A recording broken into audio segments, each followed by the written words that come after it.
Fala pessoal, tudo bem? Sejam muito bem-vindos a mais um Joycast.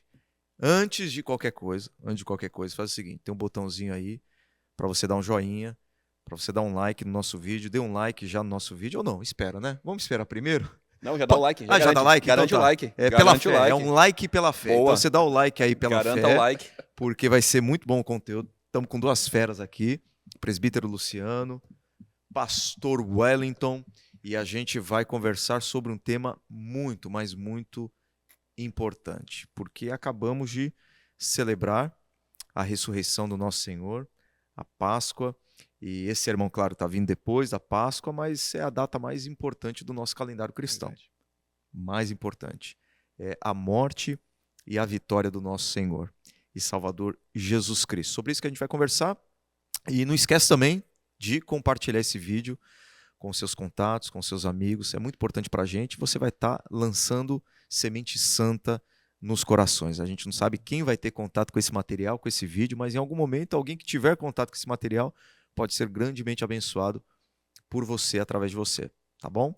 Então vamos lá, vamos conversar sobre esse tema que é tão caro para a nossa fé, digamos que é o núcleo da nossa convicção cristã, que é a ressurreição de Jesus.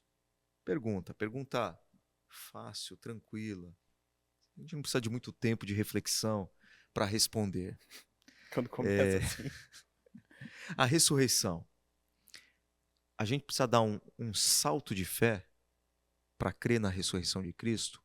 Ou existem, digamos assim, argumentos racionais, científicos, históricos para apontar para a realidade histórica da ressurreição? O que vocês podem falar para quem está assistindo e que é bem cético? Vamos imaginar que a gente está conversando com alguém que é bem cético. Como provar a ressurreição de Jesus, se é possível prová-la? Eu vou responder dando um passo atrás aqui, dizendo o seguinte. Quando nós lemos, por exemplo, Lucas 24, nós temos um relato de que, basicamente, nenhum dos seguidores, nenhum dos discípulos de Jesus, nenhuma das mulheres que faziam parte do grupo que seguia e aprendia com Jesus, ninguém acreditou na ressurreição.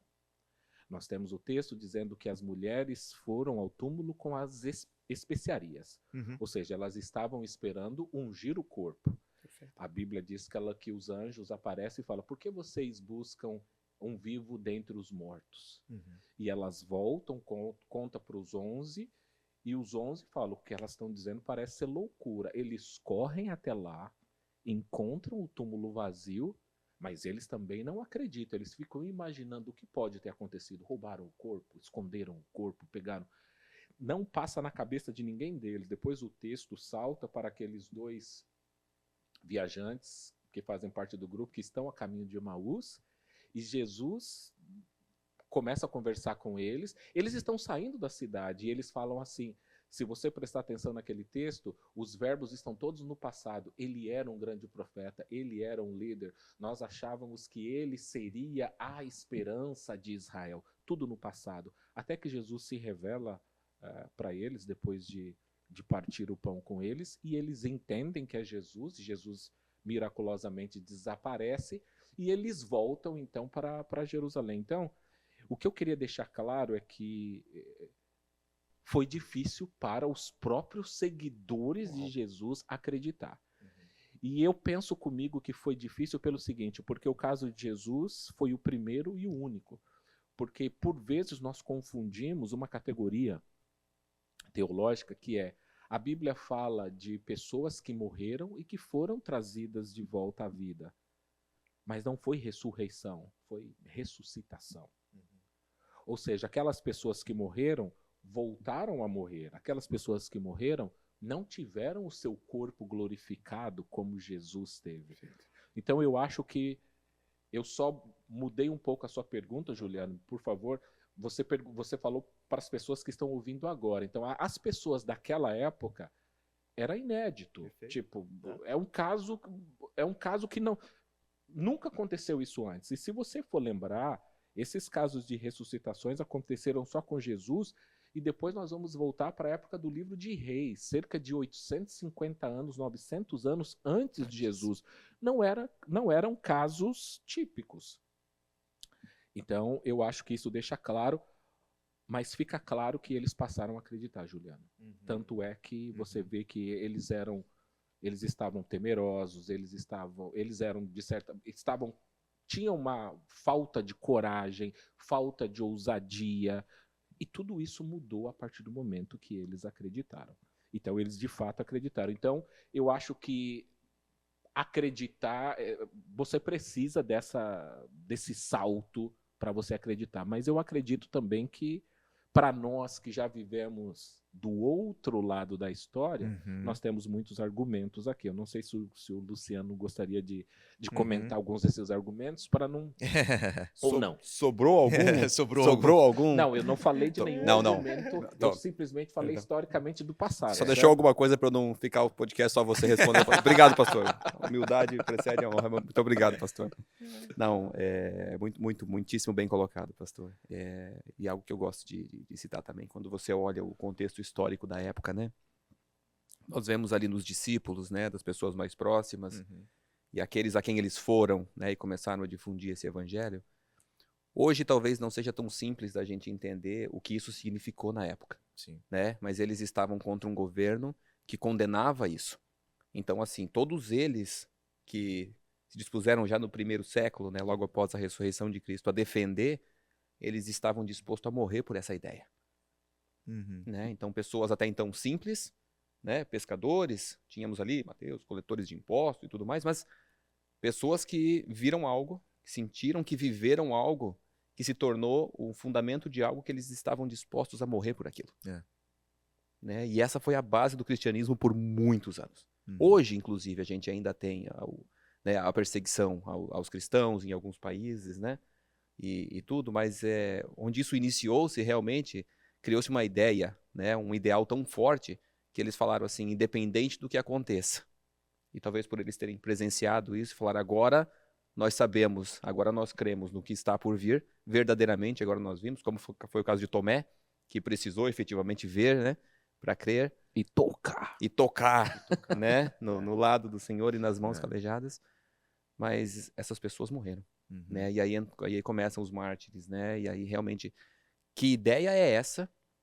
Que eu não consigo crer que foi uma alucinação coletiva, né, que levou essas pessoas a difundirem essa ideia desse evangelho, que falou assim, eu estou disposto a ir o mais longe possível, eu estou disposto a entregar a minha vida por essa verdade. Né, algo nunca visto antes na história. Né? E aí se inicia, então, o que a gente conhece como cristianismo. Né? Juliano, eu diria que, por exemplo, no relato que eu comentei aqui de Lucas 24, ele começa por dizer o seguinte... Emaús? Hã? Emaús, Lucas 24? Também. Mas mostra as mulheres indo ao túmulo, né?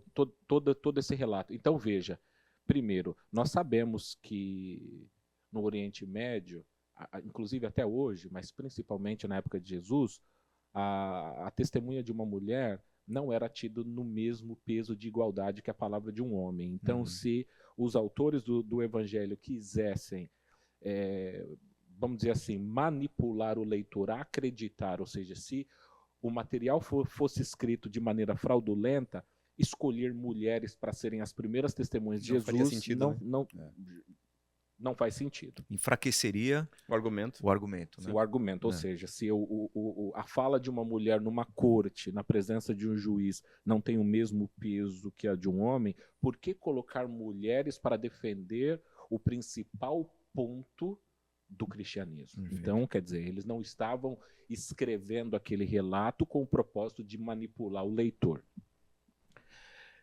O segundo, historicamente, várias pessoas escreveram sobre Jesus. Se alguém tivesse roubado o corpo ou escondido o corpo, com tantos inimigos que Jesus tinha, inimigos poderosos, grandes líderes, isso poderia ter sido apresentado. Bastava alguém falar, tá, vocês falaram, tá aqui o corpo, gente. Pronto. Sim.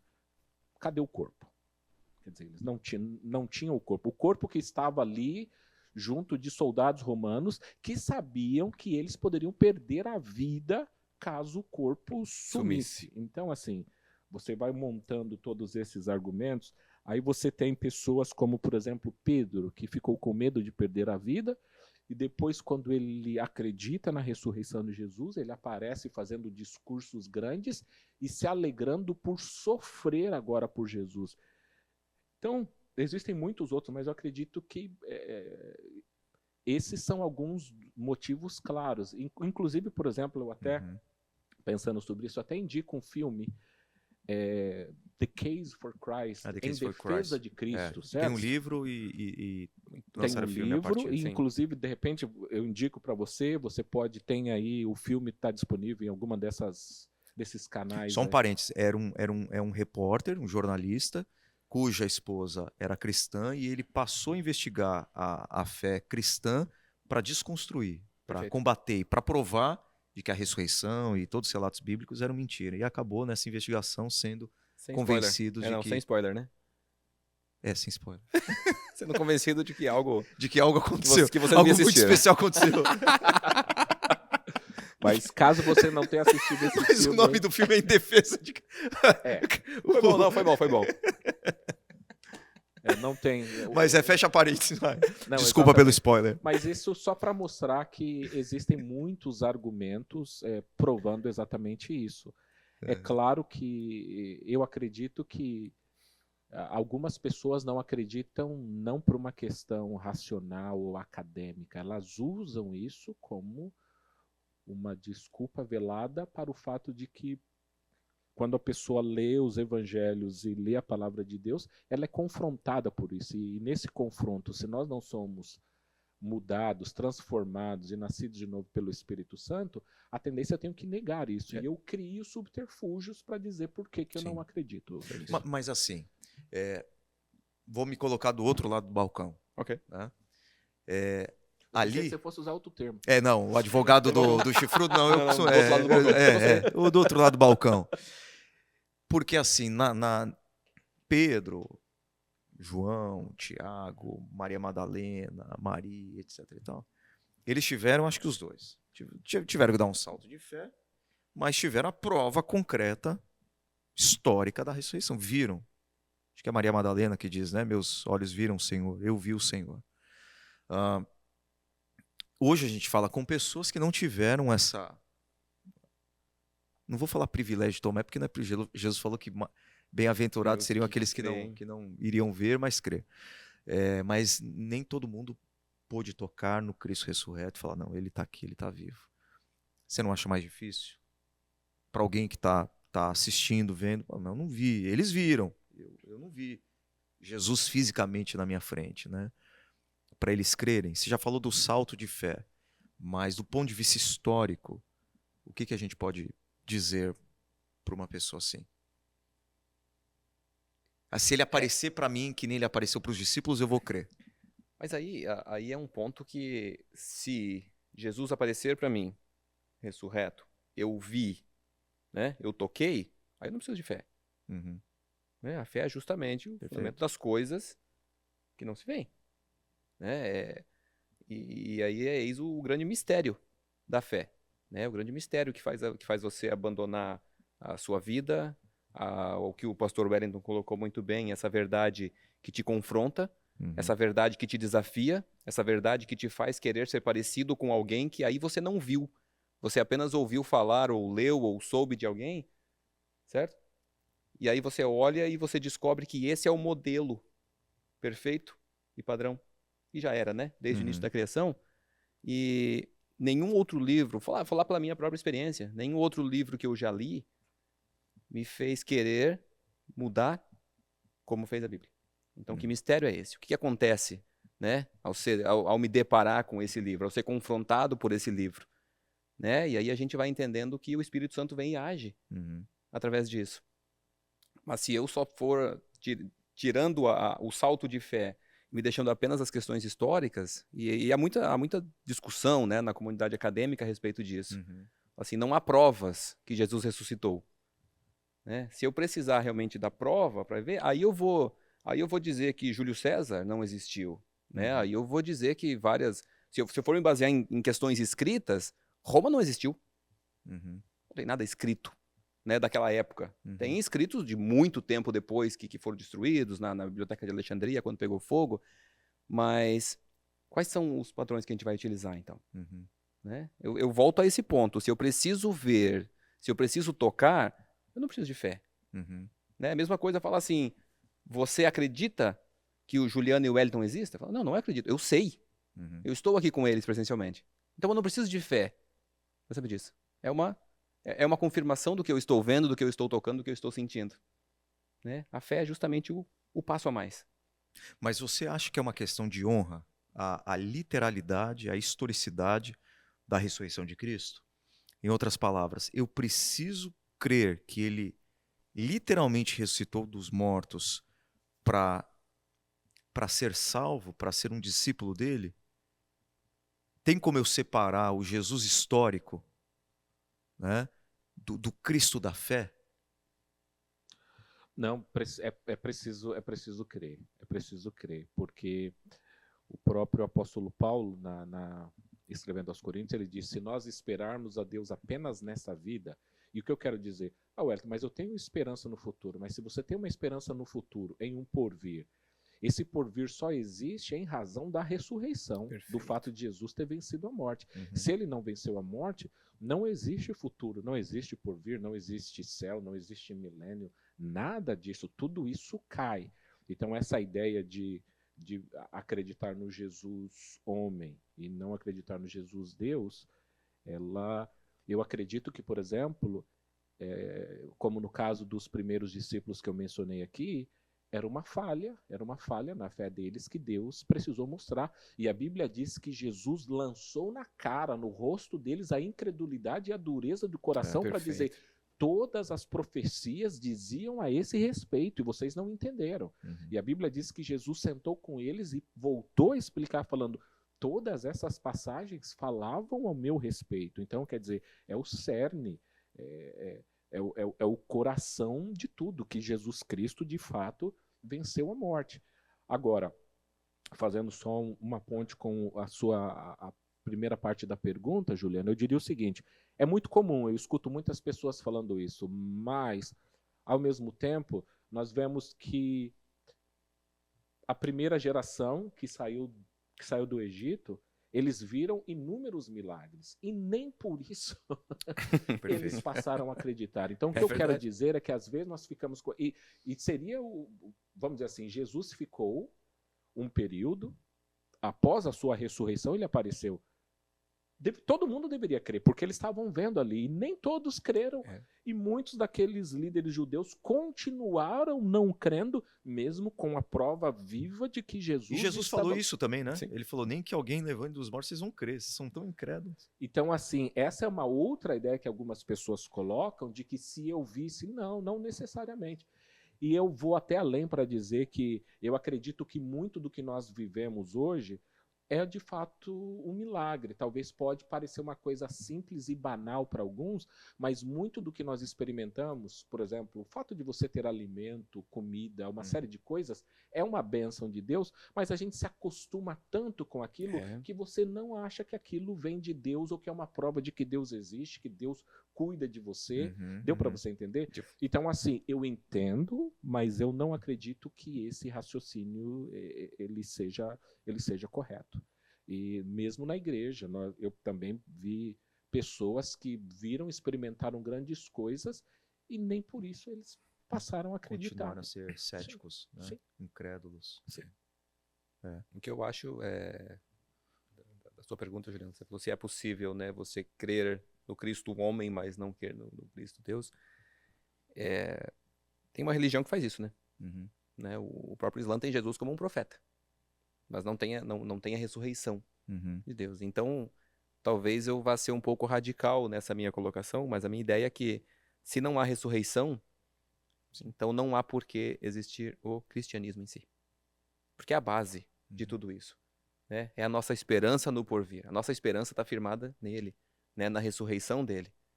Né? Na promessa de que ele iria, ressuscitaria e voltaria, mas tudo isso inicia nesse ponto. Então não há... Todo o resto se torna fútil se esse ponto não for verdadeiro.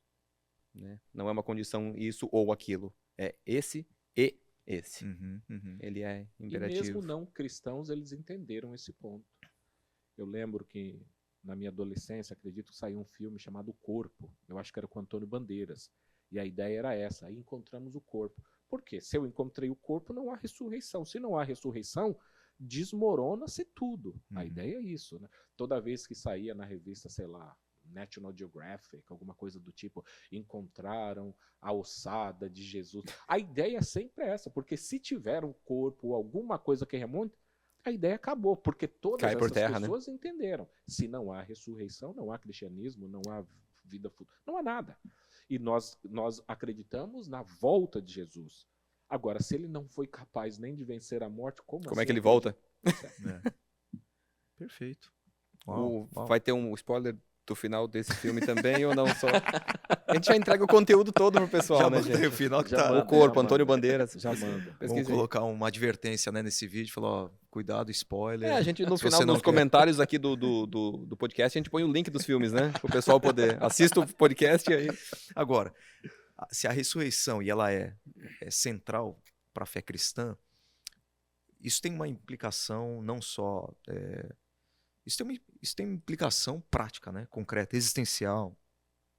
Então a ideia de que a ressurreição, a crença na ressurreição não faz apenas com que a nossa fé seja uma fé verdadeira, com que a gente tenha esperança, mas isso de alguma forma interfere na nossa vida hoje. Vocês creem nisso? Com certeza. Agora, Uhum.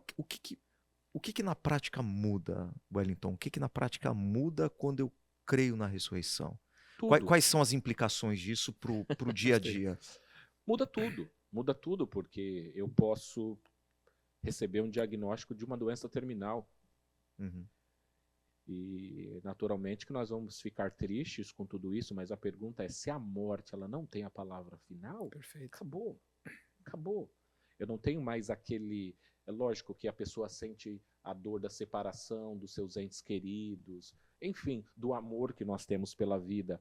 Mas você sabe que você passará a eternidade com Deus. É o que o apóstolo Paulo fala. Quer dizer, ele diz, eu estou aqui dividido entre duas coisas. Eu quero ajudar vocês, ao mesmo tempo eu quero estar com Deus. Deu para você entender? Mas Sim. ele fala, estar com Deus é muito melhor. Então, muda tudo, Juliano, muda tudo porque vamos criar alguns casos aqui. Quando alguém me rouba e aquele ladrão, ele não é pego, ele não é preso, ele não é julgado, eu fico com aquela ideia de que há uma injustiça contra mim e que não, mas se há ressurreição, se Jesus veio, Esperança.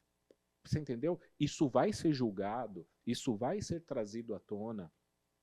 O meu filho está doente e às vezes Deus permite que o meu filho morra, mas eu sei que o próprio texto de Paulo vai dizer aos Tessalonicenses, nós não sofremos como aqueles que não têm esperança. Então, Isso. se eu puder resumir, nós temos essa esperança, Juliano, e essa esperança é a que muda tudo. Muda tudo. Tudo. Quer dizer, você não precisa... Porque eu acredito que o maior medo de todo mundo, em última instância, é o quê? A morte. Eu não quero morrer. Mas se você fala, se a morte não tem a última palavra, a quem eu devo temer? Ninguém mais. Amém. Amém. Eu conheci um pastor que ele sempre brincava no culto, né? Falava, quem quer ir pro céu? E aí todo mundo levantava a mão. E quem quer morrer hoje? E aí um monte de mão baixava, né? Ficava aquela briga. E é o que o pastor Wellington falou, é esse amor à vida, né? Que nós temos.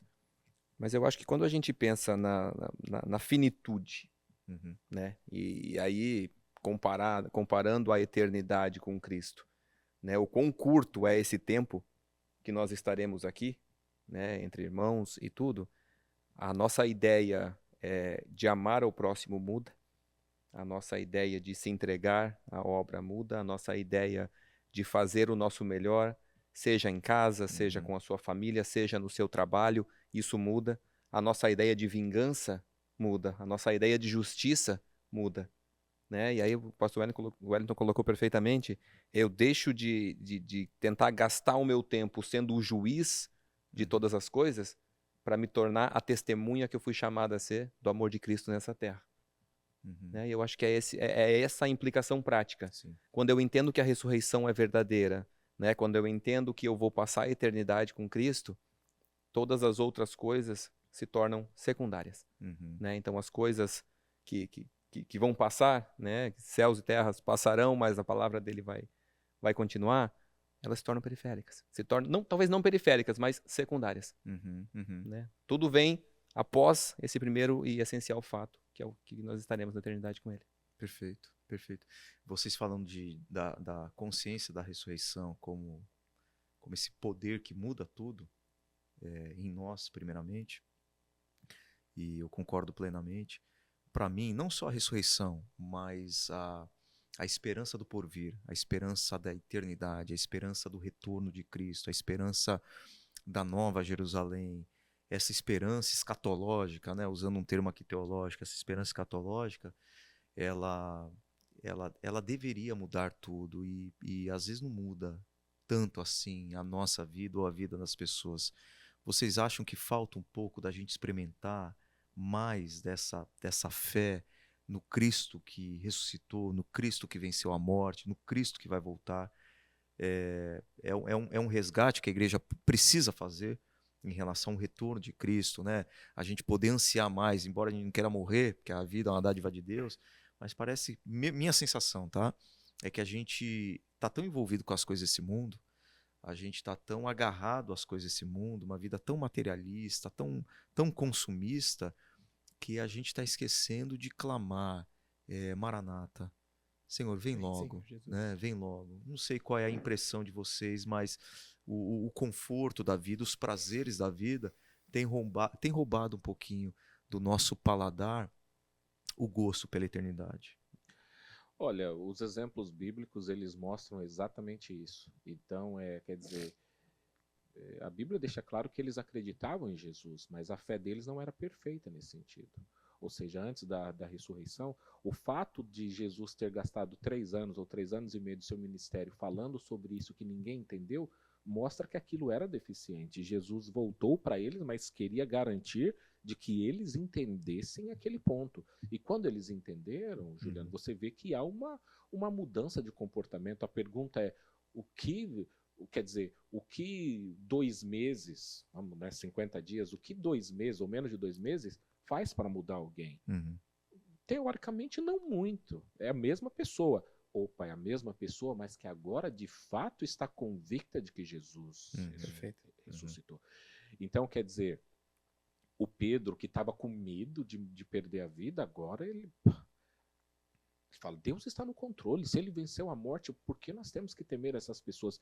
Então você vê que as pessoas saíam todas cheias dessa convicção. O apóstolo Paulo tendo a convicção, Jesus apareceu para mim, falou comigo, ele de fato vive. Então eu diria, Juliano, que talvez esse nosso apego às coisas materiais, ao consumismo, é talvez uma prova de que de fato nós não acreditamos, ou talvez não na mesma proporção que deveríamos acreditar. Você vê aquelas lições maravilhosas do início da igreja, na igreja de Cristo no livro de Atos, e eles acreditavam em uma coisa, que é na iminência da volta de Cristo. Isso, verdade. Boa Então, a lembrança. iminência da volta de Cristo é por que eu preciso ter 5 carros na garagem se Jesus está por voltar? Exato. Deu para você entender? Ou ainda, se de fato eu acredito em tudo que Jesus ensinou, e ele fala de cuidar do meu irmão, quando eu tenho muito em excesso e o meu irmão está passando necessidade, eu não estou fazendo nada porque eu estou apegado, pensando como que vai ser minha aposentadoria no futuro. Não estou falando de falta de planejamento, é importante ter planejamento, mas há uma diferença entre o planejamento e o amor, de fato, aos bens. Então, eu diria, Juliano, que esse apego nosso às coisas terrenas e terrestres é uma prova, talvez, da nossa...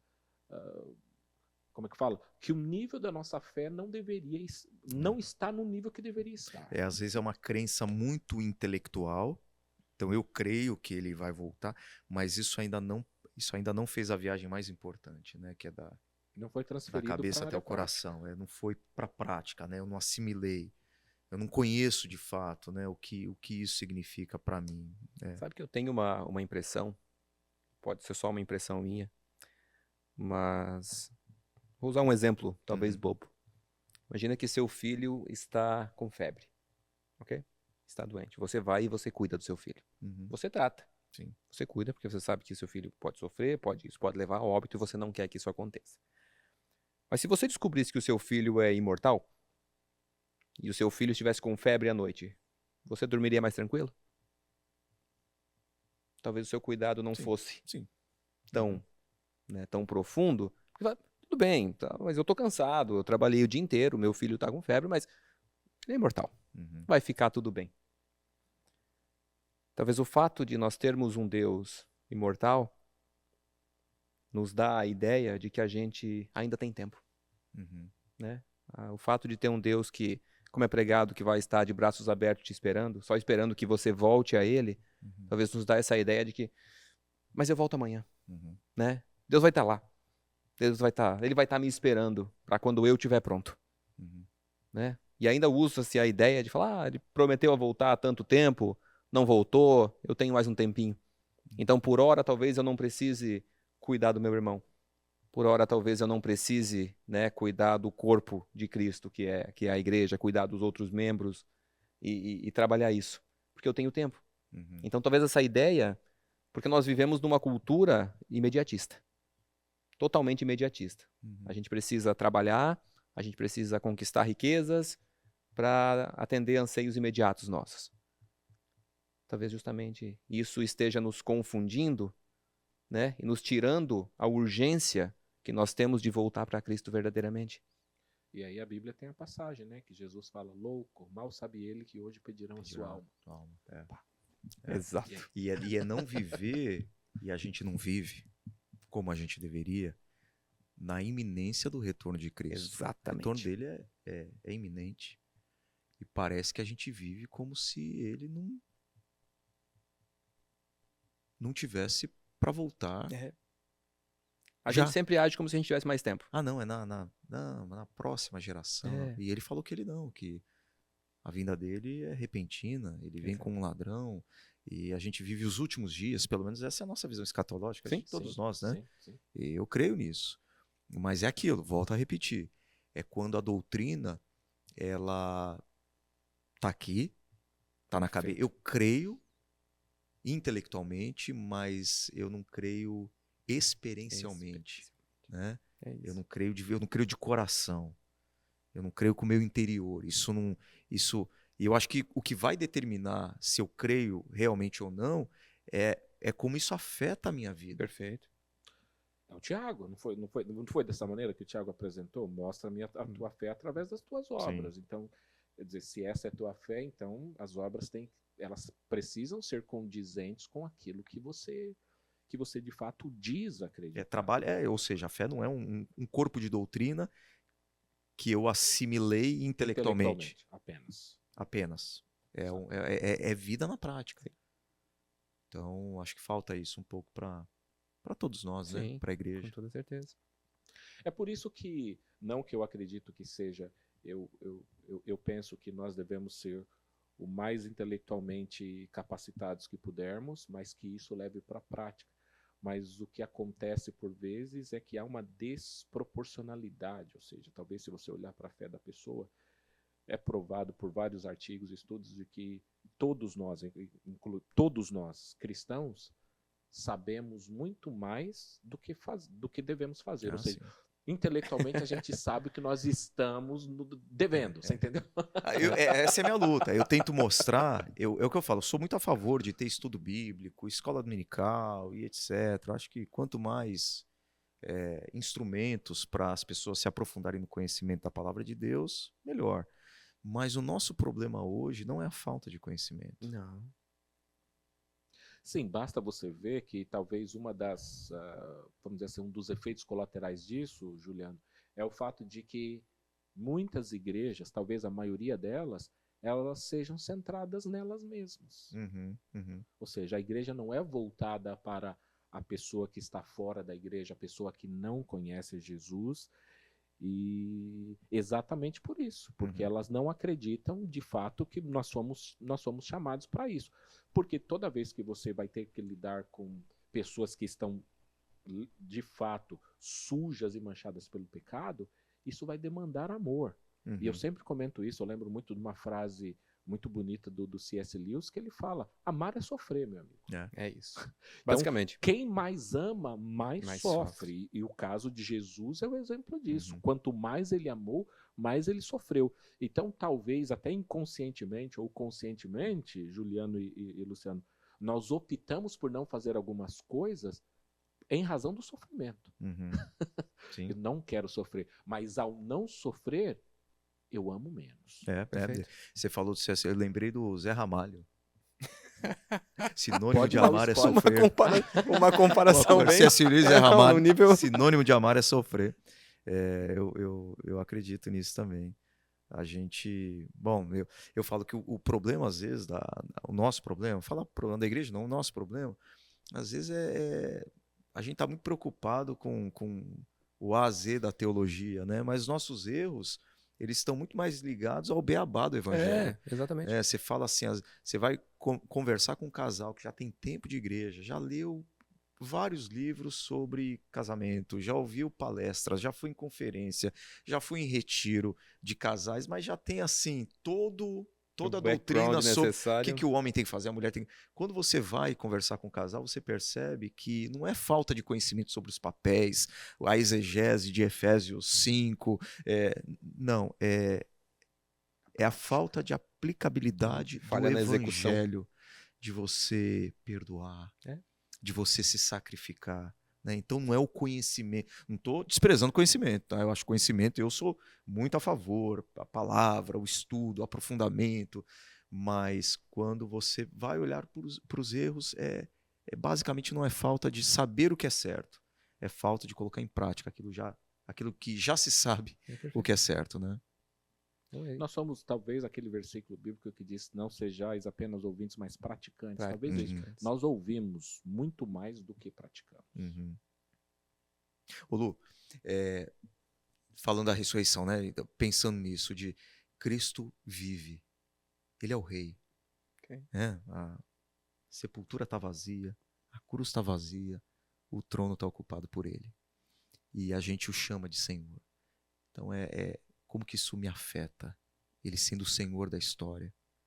Como que isso me impacta? Até preguei na igreja, na Vida Nova, falando disso. Falando, gente, a gente pode falar de Páscoa sem falar de missão. Perfeito. Falei, os evangelhos não terminam com a paixão de Cristo.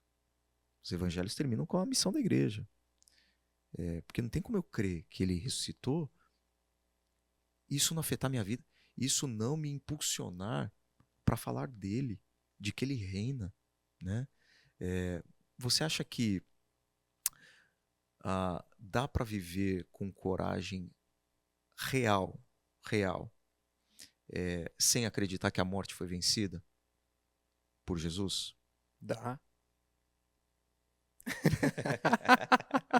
Coragem real? Coragem real, sim.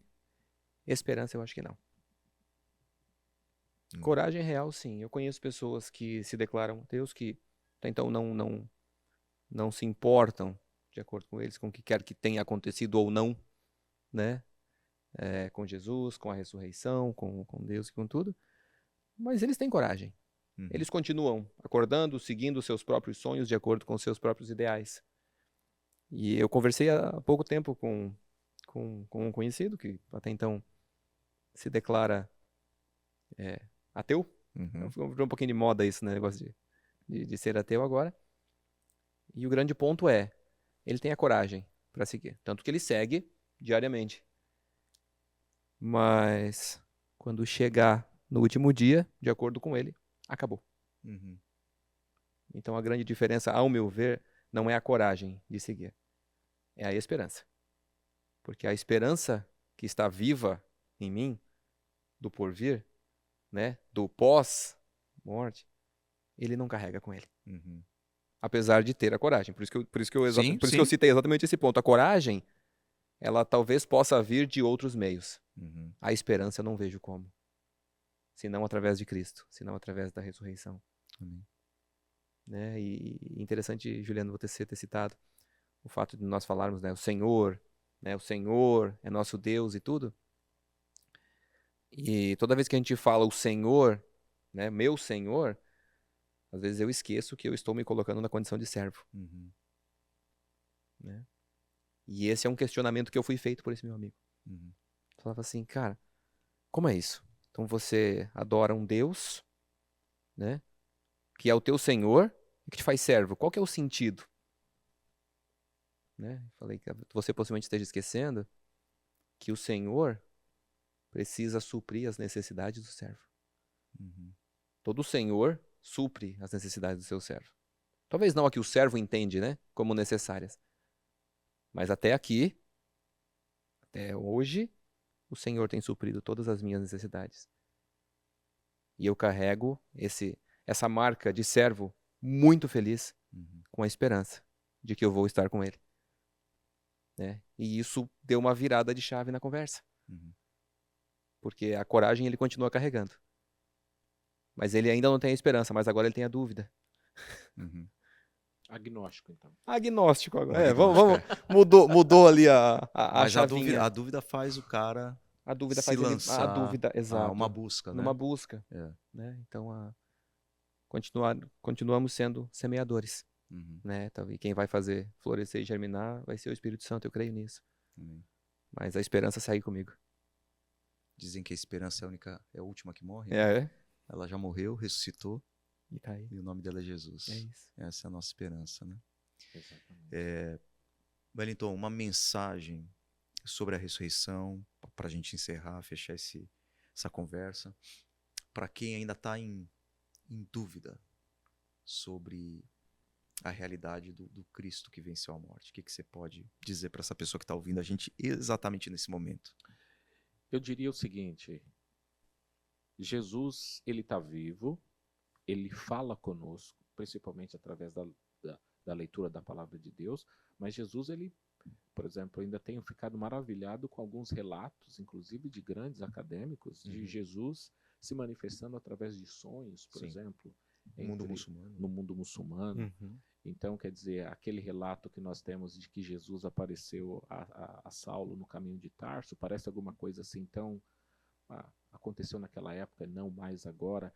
E você vê que, ou seja, pelo fato dele estar vivo, ele continua vivo e atuando. E eu diria mais, eu diria o seguinte: faça a prova. Faça a prova. Ore agora e fala: Deus, eu gostaria que o Senhor falasse comigo. Mas lembrando que ele é Deus, ele pode fazer, mas ele tem as maneiras dele fazer. Nós precisamos estar muito mais sensíveis, eu diria, a entender, porque por vezes eu quero que Deus fale comigo de uma maneira e Deus ele usa uma maneira, enfim, tem aquela historinha, né, da pessoa que estava esperando ajuda e Deus manda, não, estou esperando Deus, mas eu mandei ajuda. 2, 3, 4 e você não ouviu. Então é você estar sensível a isso. Mas eu diria o seguinte: Jesus Cristo está vivo, ele reina, ele é o Senhor da história. Ele é o Senhor da história. Eu desafio você, talvez, fazer o seguinte: leia os evangelhos. Leia os evangelhos. Com o coração aberto, vou ler os evangelhos e fale com ele. Eu tenho certeza que ele vai se manifestar a você. Amém. E vai transformar a sua vida. Amém. Amém. Amém. E você, Lu? Eu diria que hoje, na condição atual, né, digamos que eu sou cristão e talvez você que esteja nos ouvindo não tenha essa convicção. Então hoje nós estamos talvez no mesmo patamar. Hoje eu trabalho, hoje você trabalha. Hoje eu tenho uma família, hoje você tem uma família. E tá tudo bem.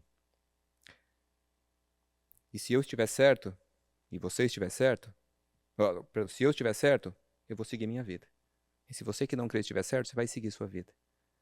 Mas vai chegar um momento que isso aqui tudo vai passar. E se você estiver certo, passou.